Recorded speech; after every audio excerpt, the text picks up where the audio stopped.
Hey everybody, welcome back to the next video, and in this one we're gonna just give me 1 second.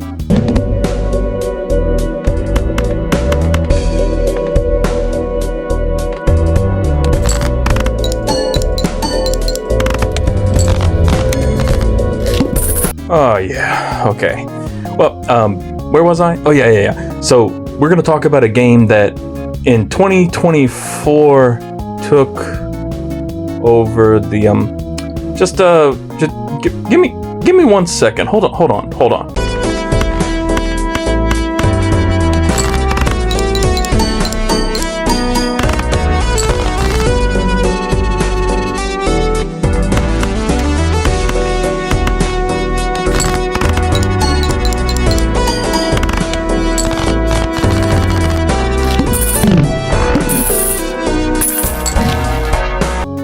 Nice. Okay. Where was I again? Oh, yeah, okay. So this game was beating out other AAA and what one company decided to call quadruple A gaming, and it did it so masterfully, but with so much less that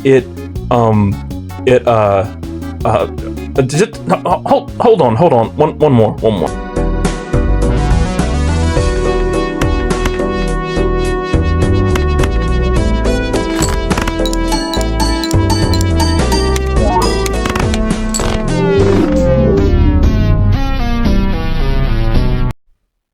Wait, hold on.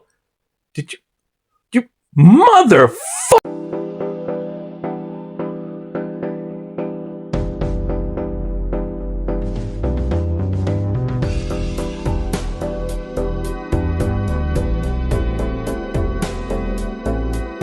That's right. So today we're going to talk about Balatro, and Balatro is such an interesting game. It came out at a time when everyone was screaming for AAAs, and of course, like I said, the quadruple A games. But this game just came out and mopped the floor with so many of these high-tier, hyper-expensive games. And one of the main reasons why this game did so well, and this, of course, my opinion, but I think other people mimic the sentiment, is that it's so simple, but so satisfying. Not just in its presentation or in all of its mechanics. It's just like, it doesn't take you very long to understand what's going on, and then even once you do understand, the roguelike elements keep you coming back because each run can offer so many different things. And for those of you who don't know what Balatro is at all, it's literally a roguelike poker deck building game. And those words usually don't ever go together. But the guy who made this game, which was made by one person, by the way, literally put all these elements together in such a fantastic way that there's no way anyone can play this game and not get sucked into the overall feel and mechanics. It's set up like your typical poker game, in which you have to make a hand of poker suites in order to try to get as many points as possible. And at the beginning you have no multipliers, and you're just building, trying to get something high like a straight or a full house or something of that caliber of poker hand so that you can get the points. As the game goes on though, you get access to jokers which augment your hand. And of course it's a roguelike, so it's always random, and you're never guaranteed to get certain jokers unless you get a seeded game in which it's already been played out and people have already experienced like what you're going to get per stack. But for every run, everything's brand new. Everything's different, so you never get the same run twice. And the jokers all have very interesting ways in which they affect the game.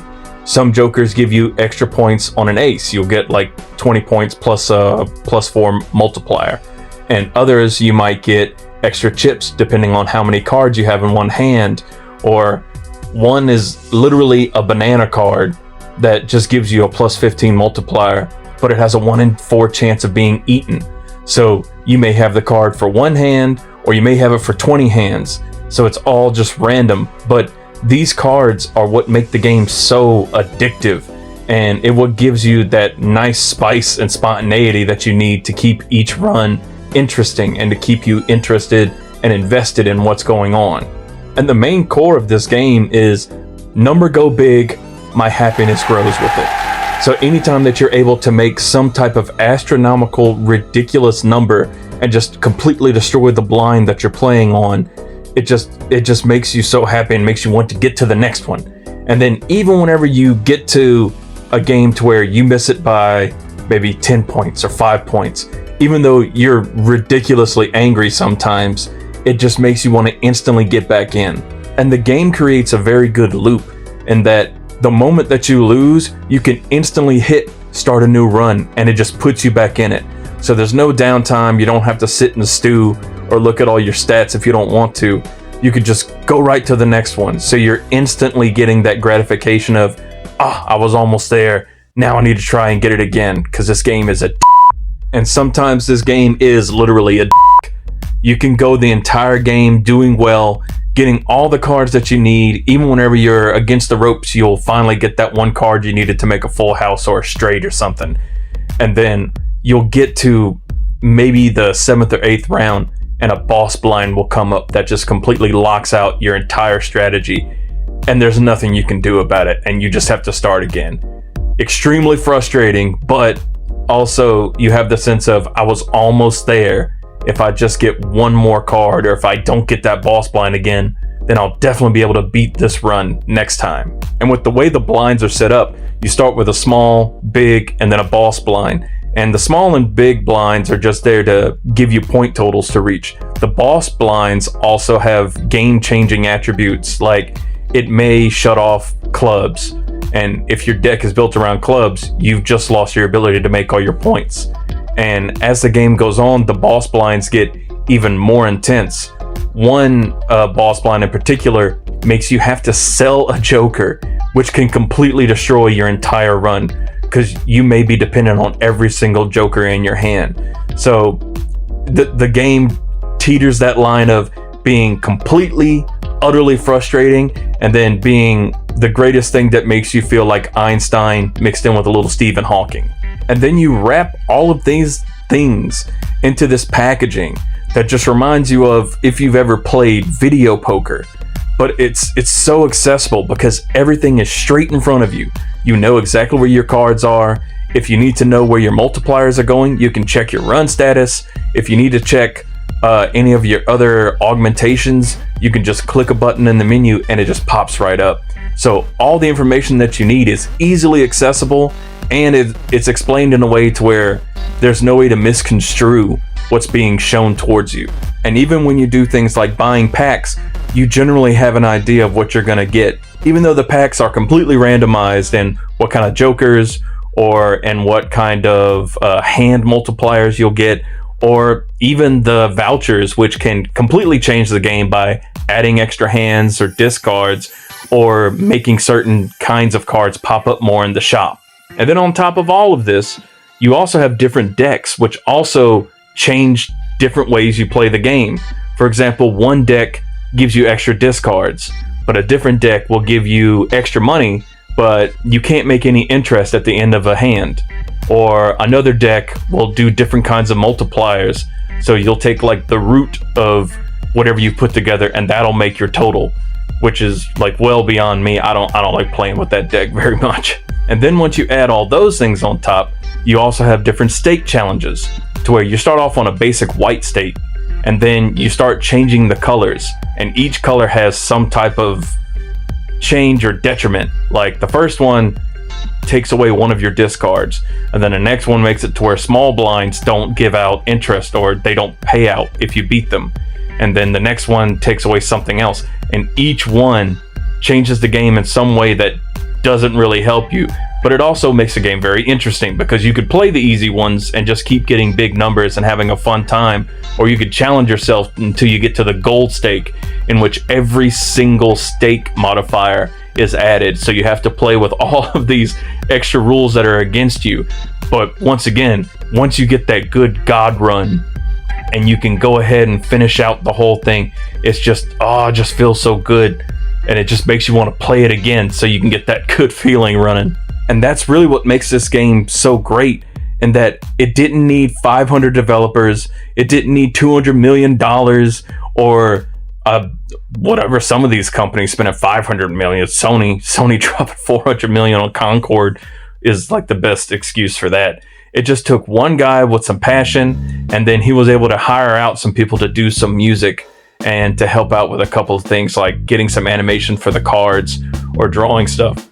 And it just ends up being this ridiculously great product that doesn't require a whole lot of extra money flowing from other places. It's just a game to be a game to be played, and it's meant for people to play it. And in a sea of live services or all these companies trying to figure out extra ways to get you to come back tomorrow or stay on this week and complete these challenges and do these things, it's great to have a game that's just contained within itself. And even now, the creator is adding extra decks. So if you don't like just looking at regular old playing cards, they've added in different kings and face cards from other games. So you can add and change up your deck to be just a little bit more visually appeasing. And this is just one of those games that you can't beat the value that you're going to get. At an average of $15 US, everywhere else it's around the same as well. You're just getting so many hours worth of just fun content. And then not only that, the replayability can just go on almost forever. You can just keep running the same things over and over again, getting different cards and having to play different ways and shifting your strategies. That this is just one of those games that you don't feel bad for spending the money because you know you're getting exactly what you need out of it. So if you're looking for something that just, it scratches that lizard part of your brain that just gives you happiness by taking something and learning its rules and then completely destroying it like people like to do with board games or really games nowadays, this is one of those games. Definitely try this. It has sucked up so many hours. I never thought I'd spend this much time on a card game of anything. And at $15, it seems like it's a lot just for a card game, but trust me, you're going to get every single penny out of this game if you just give it some time. So try Balatro, go out and play it. It's just one of those like, it's a game's game, and it doesn't require anything else other than just your time and your want to play it. And with that, that's the end of the video. Thank you again for watching.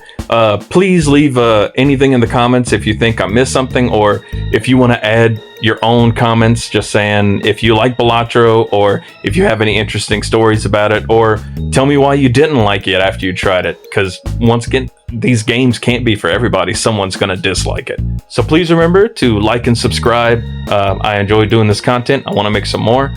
And if you feel so obliged to, please follow me on any of my social medias. I post a lot of my art, but I'll also be posting things like this. So once again, thanks, and I'll see you guys later.